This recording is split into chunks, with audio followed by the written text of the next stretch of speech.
감사의 달 11월이 시작되었습니다. 비신앙적 관점으로 바라본다면 어느 해보다도 감사의 조건을 찾아보기 쉽지 않은 때가 지금이지 않겠나 그렇게 생각이 되어지더라고요. 그러나 신앙적 관점으로 바라본다면 이도 감사의 조건이 많은 우리의 삶이 아닌가 그런 고백도 합니다. 즉 하나님께 영광을 돌리는 믿음의 고백이 우리에게 있지요. 왜요? 우리도 예수 그리스도를 통한 구원의 감격이 늘 있기 때문에 그 감격이 사라지지 않는 한은 감사의 고백도 사라지지 않을 줄로 믿습니다. 오늘 우리에게 주신 말씀 가운데 20절 말씀에 믿음으로 견고하여져서 하나님께 영광을 돌리며 라고 말씀하고 있습니다. 그래서 말씀의 제목을 이 20절에 근거해서 하나님께 영광을 돌리며 라는 제목으로 은혜의 자리로 나아갑니다. 하나님께 영광을 돌리며 라는 이 말, 짧은 그런 단어이지만 굉장히 깊은 의미가 있지 않겠습니까? 특히 영광을 돌린다라는 이 말, 성도들의 마음속에 늘 새기며 살아야 할 말씀으로 우리에게 들려주십니다. 하나님을 하나님으로 인정하고 예배한다라는 그런 뜻도 영광을 돌린다라는 이 표현 속에 들어 있습니다. 우리 하나님 어떤 분이신가를 묵상하면서 우리 하나님의 성실하심과 긍휼이 풍성하심을 묵상할 때마다 감사의 찬양이 나올 수밖에 없는 우리의 모습 아니겠습니까? 그러기에 하나님께 영광을 돌립니다라는 고백을 하지요. 믿음은 자신을 추스려서 어떤 것을 만들어가는 그런 과정이 사실 아니더라고요. 더더욱이 억지로 쥐어짜서 어떤 부산물을 만들어내는 듯한 그런 모습으로의 감사는 더더욱 아닙니다. 구원받은 믿음의 성도들이 구원이 우리에게 선물이기에 이 선물보다도 더 큰 선물이 어디가 있겠습니까? 아브라함처럼 하나님과 깊은 사귐을 통해서 언제나 함께 하시는 하나님, 그 하나님을 신실하신 하나님을 내가 신뢰하며 살아간다는 것. 여러분 어떠세요? 살아가면서 사람을 신뢰하며 살아가는 것도 뿌듯함이 있지요. 그렇죠? 그 신뢰 속에서 더욱 마음속에 의지가 되어지고 감동도 일어나더라고요. 하물며 신실하신 하나님을 신뢰한다는 것은 더더욱 말할 수 없는 그런 우리의 마음속에 감동과 감사가 일어나는 것 아니겠습니까? 그러므로 하나님과 나 사이에 성도들의 모든 삶에 속에서 주어지는 하나님 은총 속에서 더 큰 하나님을 향한 신뢰적 고백이 넘치시기를 축원합니다. 그렇게 하나님을 신뢰하는 이 표현을 다른 말로 표현해 본다면 영광을 돌린다라는 그런 표현으로 해봅니다. 하나님께 영광을 돌리는 일은 참으로 중요한 일입니다. 그래서 하나님의 마음에 합한 사람은 과연 어떤 사람일까? 당연히 하나님의 마음에 합한 사람으로서의 영광, 하나님의 뜻에 꼭 맞는 사람이 되는 비결 가운데 가장 중요한 일은 그 비결은 범사에 내가 영광을 취하지 않고 하나님께 영광을 돌려 드리는 일이 되겠지요. 그러므로 고린도후서 3장 5절 말씀 우리가 명확하게 기억하셔야 합니다. 우리가 무슨 일이든지 우리에게 난 것 같이 스스로 만족할 것이 아니니 우리의 만족은 오직 하나님으로부터 나느니라라는 이 말씀. 저도 이런 고백을 드리면서 경험을 해봤던 것을 함께 나누기를 원합니다. 참 쉽지 않은 일이 내게 닥쳐왔습니다. 그 문제를 꼭 풀어야 합니다. 수학 문제와 같은 그런 문제들이 닥쳤을 때에 어떨 때는 버뜩 지혜가 떠올라서 그 일을 잘 해결을 했습니다. 그런데 내 마음에 성령의 은혜가 있을 때는 분명히 성령 하나님께서 내게 지혜를 주셨구나라는 그런 고백이 나올 때가 있는가 하면 자주는 아니지만 가끔씩 내게도 이런 지혜가 있네 하면서 나 스스로가 우쭐해지는 그런 경우들을 저도 경험을 해왔습니다. 여러분도 그런 경험이 있을 것입니다. 오늘 말씀을 더 깊이 새겨본다면 어떤 우리의 삶의 태도로 나아가야 할 것인가를 말씀하고 있는 그런 표현 아니겠습니까? 우리가 무슨 일이든지 우리에게서 난 것 같이 스스로 만족할 것이 아니니, 지혜가 있어서 그 문제를 해결했다 했을 때에 스스로가 우쭐하며 스스로 만족하지 말라는 겁니다. 왜요? 우리의 만족은 오직 하나님으로부터 나느니라 라는 이 고백이 오늘을 사는 우리의 마음속에 새겨져야 한다 그 말입니다. 우리가 살아가면서 기쁜 일이 생기기도 하고 또 행복한 일이 생기기도 하고 칭찬 들을 만도 일도 있고 내 명성이 높여져서 범사의 사람들이 나를 바라볼 때 와 대단한 사람이다, 참 부럽다라는 그런 상황이 생길 때가 들어있지요. 아니 자주 일어나기도 합니다. 그럴 때마다 우리가 버리지 말아야 할 생각 뭡니까? 바로 이 모든 것이 다 하나님의 은혜임을 깨닫고 하나님께 감사하며 하나님의 영광을 구하는 성도적 삶이 되어줘야 합니다. 한마디로 하나님께 영광을 돌리는 일이 내 인생에 있어서 가장 중요한 본분이 되어져야 합니다. 어때요? 여러분 그렇게 지금 살고 계십니까?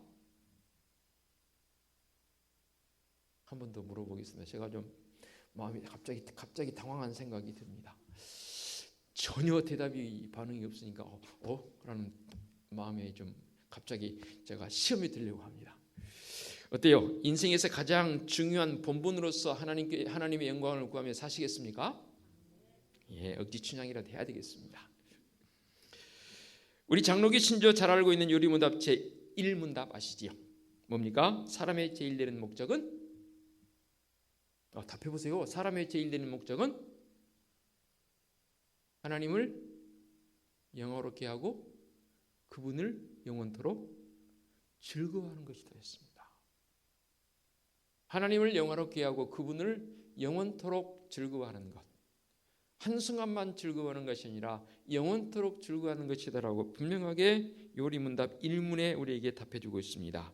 그러니까 인간의 존재 목적이 바로 하나님께 영광을 돌리고 하나님을 나의 기쁨의 대상으로 삼고 살아가겠습니다라는 그 고백이 바로 인간의 제일된 목적이라고 말입니다.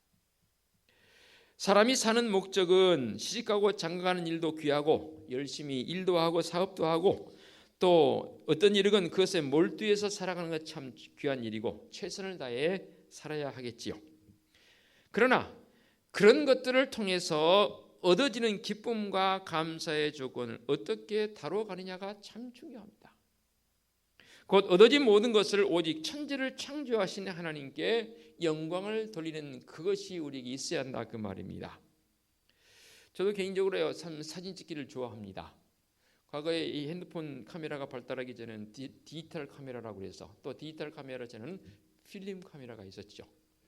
사진을 잘 찍어서 지금은 뭐 인화를 하거나 현상을 잘 하지 않지만 지금은 큰 화면으로 옮겨오기 위해서 컴퓨터로 옮겨와서 한 장 한 장 이렇게 살펴봅니다. 특히 이제 그 접사 촬영 내지는 순간 포착 촬영을 요즘 굉장히 저도 좋아합니다. 안에 꽃이 있는데 그 순간 그 꽃에 벌이나 나비가 딱 앉았습니다.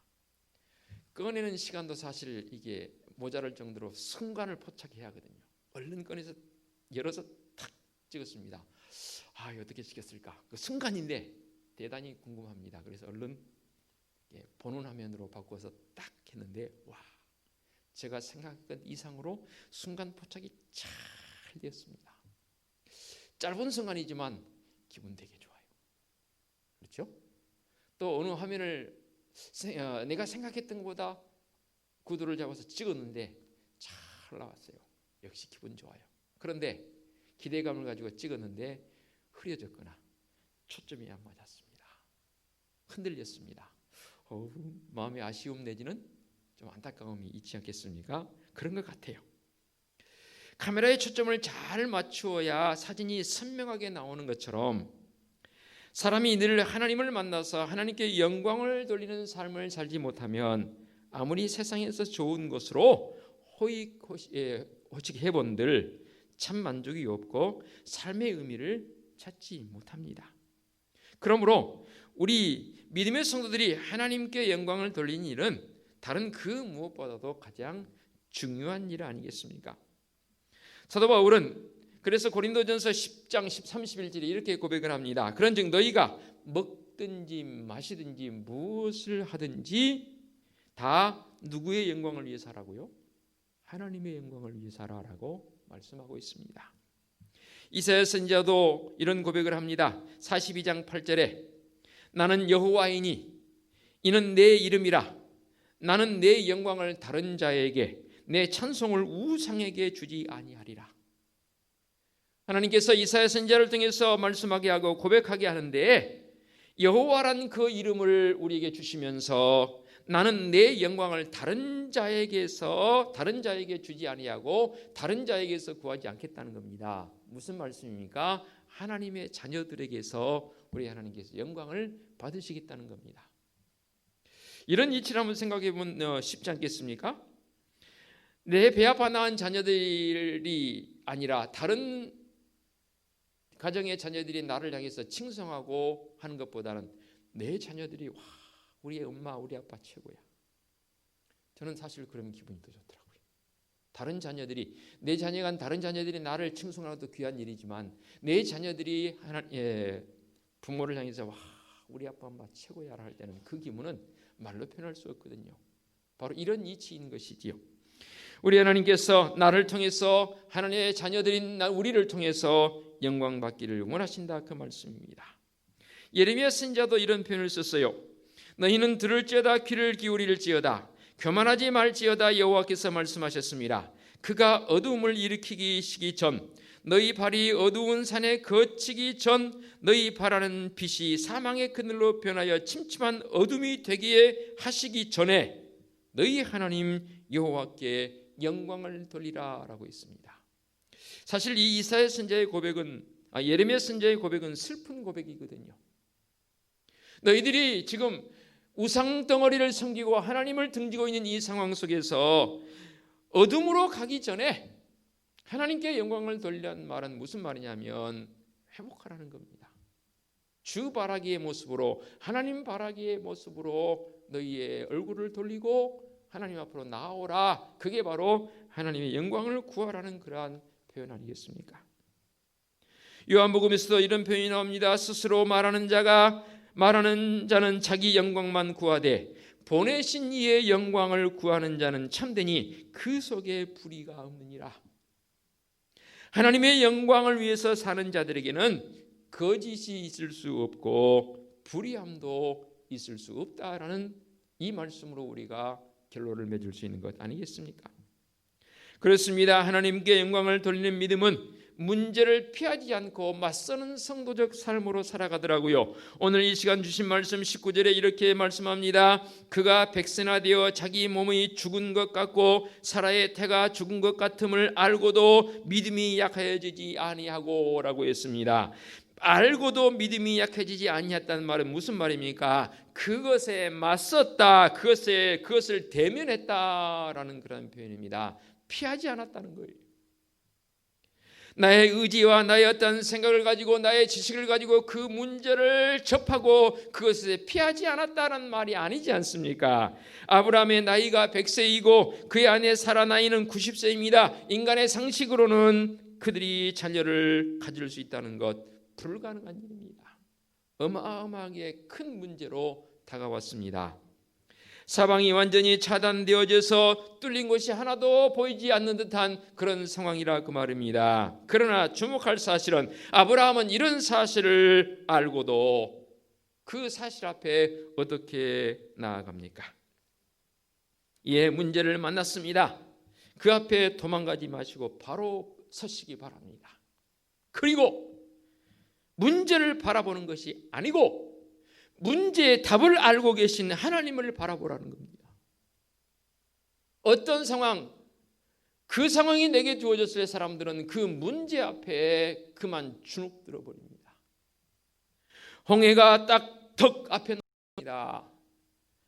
애굽 군대가 이제 이스라엘 백성을 잡으려고 내보내놓고는 출애굽 시켜놓고는 몰살시키려고 애굽 군대가 쫓아옵니다. 진퇴양난입니다. 갈 곳이 없습니다. 앞에는 홍해뿐입니다. 그 홍해가 보이게 되면 아니 그것이 보였기에 사람들은 우왕좌왕하고 당황합니다. 우리는 아니던가요? 그런데 모세는 그 홍해를 보지 않습니다. 누구를 봅니까? 하나님을 바라봅니다. 우리의 삶이 바로 이런 모습이라는 거 아니겠습니까? 그럴 때 성도로서의 진가가 발휘되어집니다. 달리 말하면 하나님께서 그런 나를 통해서 역사하신다 그 말입니다. 사람들은 문제가 닥치게 되면 그 문제 때문에 문제에 얽혀서 그만 잠식돼 버리는 게 대부분입니다. 그런데 최소한 성도라면 그 문제를 바라보지 마시고 그 문제를 주관하신 하나님을 바라보자 그 말입니다. 이게 바로 영적 시야가 띄어 있느냐 아니냐가 판가름되어지는 중요한 문제입니다. 영광은 돌리는 믿음은 하나님의 약속을 의심치 않는 믿음 아니겠습니까? 오늘 말씀 가운데 20절 말씀 다시 한번 봅니다. 믿음이 없어 하나님의 약속을 의심하지 않고 믿음으로 견고해져서 하나님께 영광을 돌리며 라고 말씀되어 있습니다. 하나님께서 아브라함을 부르실 때 나이가 75세였습니다. 그리고 아브라함이 80세쯤 됐을 때에 하늘의 별처럼 바다의 모래처럼 네 자손을 이렇게 번성하게 하시겠다라는 약속의 말씀이 주어집니다. 그리고 나서 세월이 얼마나 흐르냐면 19년을 흐릅니다. 그 속에서 이제 물론 이스마엘을 의미적으로 해서 이스마엘을 낳기도 하지요. 그런데 나이가 99세가 되었음에도 불구하고 하나님의 약속하심이 이루어지지 않는 듯한 그런 표현입니다. 일반적인 개념 속에서 한번 접근해 보십시다. 약속이란 이 약속이 이행 시간이 늦어지면 늦어질수록 어떠나요? 분명히 약속을 했습니다. 그런데 그 약속함이 늦어집니다. 시행이 안 됩니다. 그 제 날짜에 지켜지지도 않습니다. 여러분 그럴 때는 어떻게 되나요? 마음에 초조함도 생기지요. 초조함도 초조함이지만 신뢰가 떨어져 버립니다. 그럴 때 사람의 마음은 상당히 간사해지더라고요. 때로는 상대방을 향해서 불쾌감과 분노를 우리가 바라기도 합니다. 그러나 아브라함은 하나님의 약속을 의심하지 않았다라고 했습니다. 물론 하나님께서 내가 너에게 몇 살에 자녀를 주리라는 그 약속의 말씀은 아니었습니다. 그러나 반드시 너에게 하늘의 별처럼 바다의 네 후손이 너를 통해서 번성하리라라는 약속은 분명히 주셨습니다. 하나님께서 아브라함을 향해서 약속해 주신 그 약속, 아브라함은 끝까지 믿었습니다. 그럴 수 있었던 이유가 무엇입니까? 그것은 하나님이 아브라함 자신에게 주신 약속을 알고 철저히 신뢰했기 때문입니다. 우리에게 주신 하나님의 말씀, 이 성경은 우리에게 주신 언약의 말씀입니다. 약속의 말씀입니다. 그렇지만 그 속에서 나를 향해 주신 약속의 말씀을 찾는 게 쉽지 않더라고요. 여러분들은 말씀을 읽을 때마다, 들을 때마다, 묵상할 때마다, 매 순간마다 그 속에서 하나님의 약속하신 부분이 여러분 찾아지십니까? 어때요? 사실 믿음의 연조가 깊다 해도 이런 부분 찾아가기가 쉽지 않더라고요. 그런데 순간순간마다 하나님의 약속하심이 느껴질 수 있습니다. 느껴지는 방법이 있습니다. 무엇입니까? 말씀 앞에 내가 진솔하게 서서 나의 생각이 아닌 말씀의 법을 따라서 그 말씀을 오늘도 읽고 내일도 읽고 때로는 배우기도 하고 때로는 그 말씀을 묵상하기도 하고 듣기도 할 때마다 하나님께서 주신 약속이 이 말씀이었구나. 그래서 여러분은 그렇게까지 권하더라고요. 하나님께서 내게 주신 약속에 대한 부분들이 과연 어떻게 이루어지는가, 그 약속 일기를 쓰신 분도 있어요. 약속의 성취의 일기. 그러려면 당연히 부지런해야지요. 당연히 말씀을 많이 읽고 묵상하고 들어야 되겠지요. 말씀을 보지 않는데 약속의 성취가 느껴지나요? 안 되지요. 그러려면 가장 먼저는 내 마음속에 성령의 이끌림이 있는 정결함이 있어야 합니다. 그 정결함이 있게 되면 우리 하나님 내게 뭐라고 말씀하시는지 순간순간. 누구처럼 5만 번 하나님의 약속이 내게 이루어졌다라고 고백하는 그 고백이 우리도 있을 수 있다는 거죠. 그러면 하나님께 영광 돌리는 방법을 좀 우리가 알아야 되는 것 아니겠습니까? 어떻게 살아야 하나님께 영광을 돌리는 모습이 되는 것인가? 좀 구체성을 가지고 적용적 관점에서 한번 나눠보도록 하겠습니다. 가장 먼저 우리의 신령한 이 언어, 말을 할 때에 하나님 영광 받으시더라고요.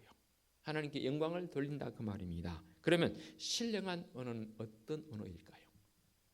우리 사람 만나보면 그 사람의 표현하는 표현 방식을, 표현하는 언어를 들어보면 그 사람의 정도가 어느 정도 가름이 되지요. 특히 이 사람이 밖에 나가서 믿는 사람인지 아닌 사람인지 대화해보면 알지요.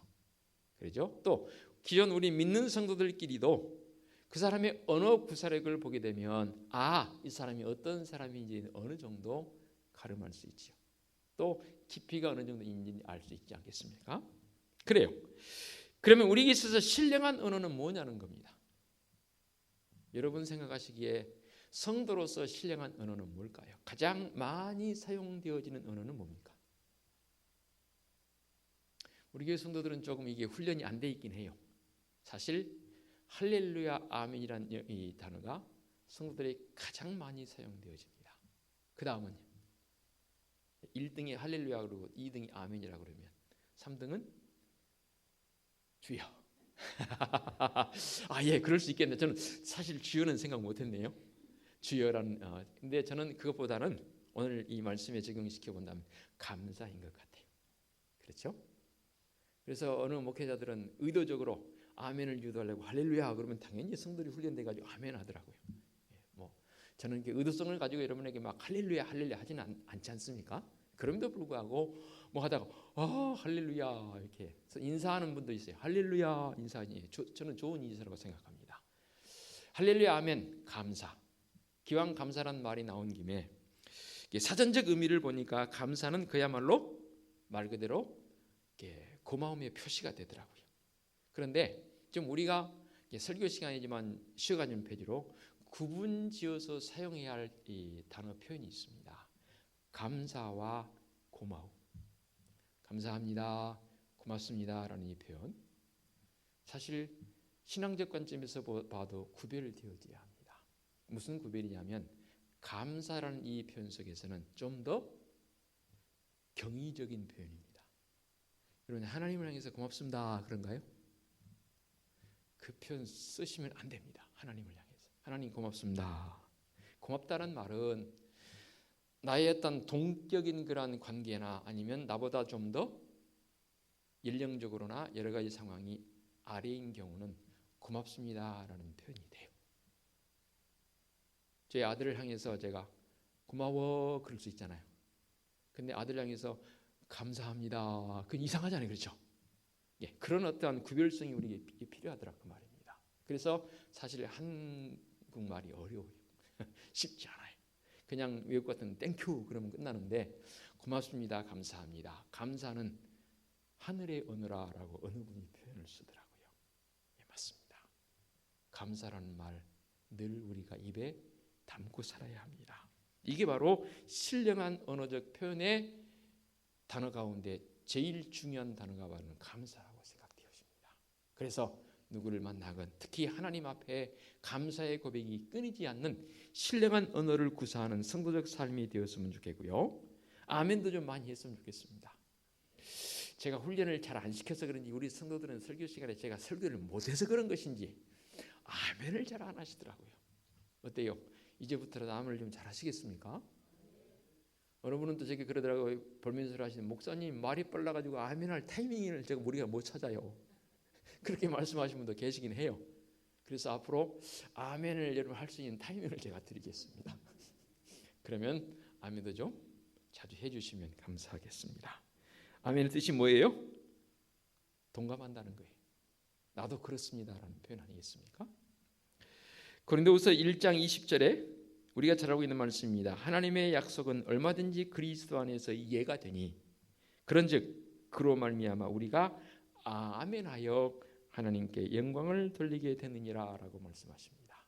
그래서 아멘이란 단어 여러분 많이 고백했으면 좋겠습니다. 하나님께 영광 돌리는 방법, 신령한 언어를 사용하는 것이라 했고, 또 한 가지는 뭐냐면 찬송할 때 하나님 영광 받으십니다.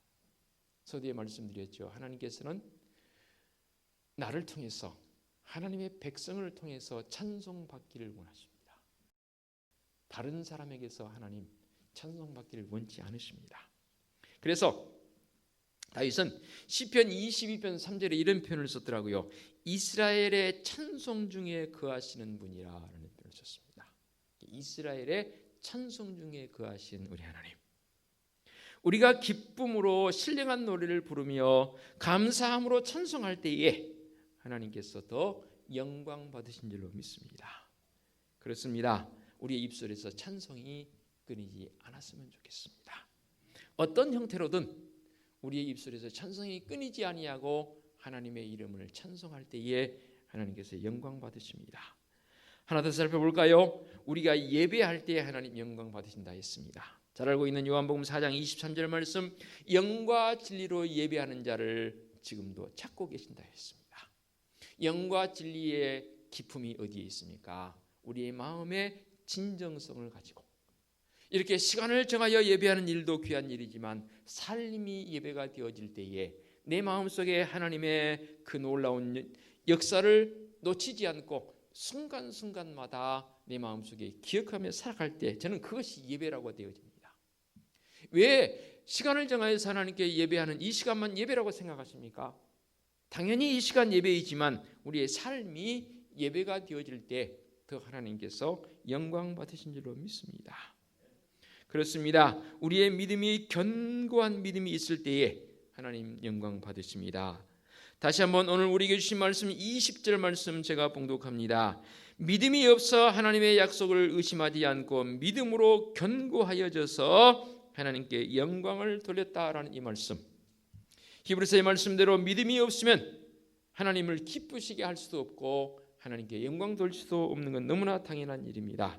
그러므로 성도들의 삶에서 분명한 열매적 모습이 있었으면 좋겠습니다.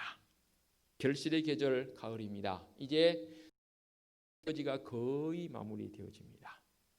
그래서 어제도 우리 추수감사주의를 지킴에 있어서 우리 한국의 추수감사주일이 왜 교회마다 이렇게 들쑥날쑥합니까? 라고 어느 분이 질문을 하길래 제가 분명히 답해드렸습니다. 우리 교회력으로 본다면 11월 셋째 주일을 추수감사주일로 지킵니다. 그 이유는 미국의 추수감사주일을 우리가 본받기 때문에 그랬습니다. 그런데 한국적 추수 때와 미국의 추수 때가 좀 다릅니다.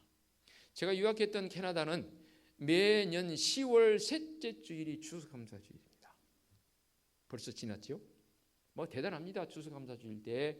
미국도 그렇지만 서방 국가는 추수감사주일이 우리로 말하면 명절이잖아요. 그래서 10월 셋째 주일이 왜 추수감사주일인가? 북쪽이니까 추워요. 그러니까 수확을 빨리 해요. 그러다 보니까 10월 셋째 주일이 추수감사주일이 되는 거예요. 우리 교회도 거의 매년 11월 첫 번째 주일을 추수감사주일로 지켜왔습니다. 오늘 교회를 보면 우리 교회적 감사주일이 되어야 되는데 이번에는 1일이 주일이다 보니까 한 주간을 미뤘던 겁니다. 뭐 교회마다 어떤 교회는 이 추석날을 추수감사주일로 지키는 날도 있긴 하더라고요. 뭐 많지는 않지만 추수감사적 개념은 뭡니까? 결국 하나님께 결실을 통해서 감사하는 것 아니겠습니까? 믿음의 성도들에게서 가장 중요한 결실이 무엇입니까? 바로 사이와 오자양 축원절 성령의 9가지 열매가 우리의 삶의 열매가 되는 것이지요. 그 열매를 9가지를 다 맺을 수만 있다면 좋겠습니다. 그러나 쉽지 않습니다. 반면에 하나 이상은 내 마음속에 그 무엇보다도 사랑의 마음을 가지게 될 때 저는 그것은 열매적 관점으로 하나님께 영광 돌리신 일이라고 보여집니다. 그러므로 내 남은 삶을 하나님께 영광을 돌리며 감사적 고백이 끊이지 않는 특별히 오는 주일은 추수감사주일입니다.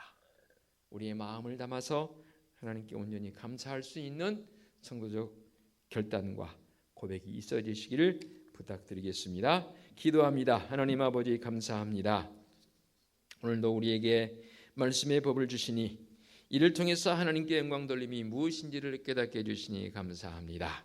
특별히 참으로 그 곤란한 지경에도 하나님의 약속을 의심치 않고 믿었던 아브라함과 사라의 고백이, 그 감사의 고백이 오늘 우리 은혜숙교회 성도들의 고백이 되게 하여 주시옵소서. 특별히 오는 주일 추수감사주일로 지키려고 합니다. 그 어느 때보다도 힘든 때였지만 그럼에도 불구하고 더 하나님 앞에 감사의 고백으로 나아가는 성도적 삶이 되게 하여 주시옵소서. 예수 그리스도의 이름으로 기도하옵나이다. 아멘.